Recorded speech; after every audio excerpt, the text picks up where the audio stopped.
Hola, mi nombre es Alejandra Valdés. A continuación les hablaré acerca del derecho penal y sus dos grandes corrientes, la escuela clásica y la positivista. El derecho es un conjunto de normas que rigen conductas sociales, designa facultades del individuo y es portador de justicia. El derecho penal se encarga de analizar, estudiar y sancionar el comportamiento de las personas ante determinadas acciones, defendiendo derechos, dando versiones de hechos y respetando la dignidad humana.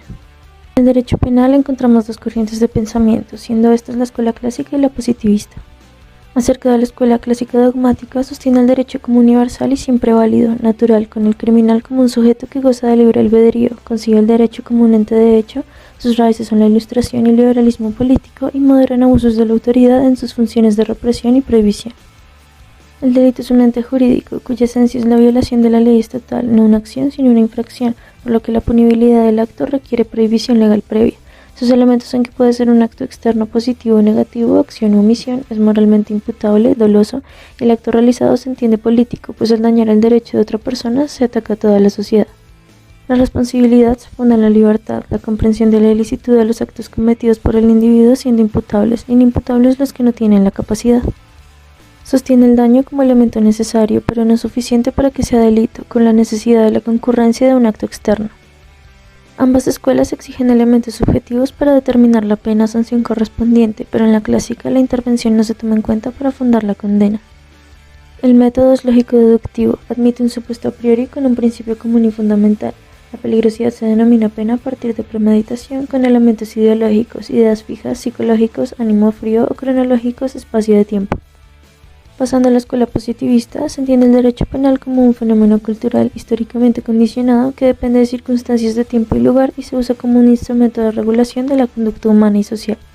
El delito es un fenómeno antropológico, telúrico, que integra el derecho, la responsabilidad penal, el delito, la sanción y método. Varía según su condición, siendo un ente de hecho, donde pueden ser dos, las causas endógenas, que son hereditarias y congénitas, y las exógenas, que pueden ser físicas o sociales.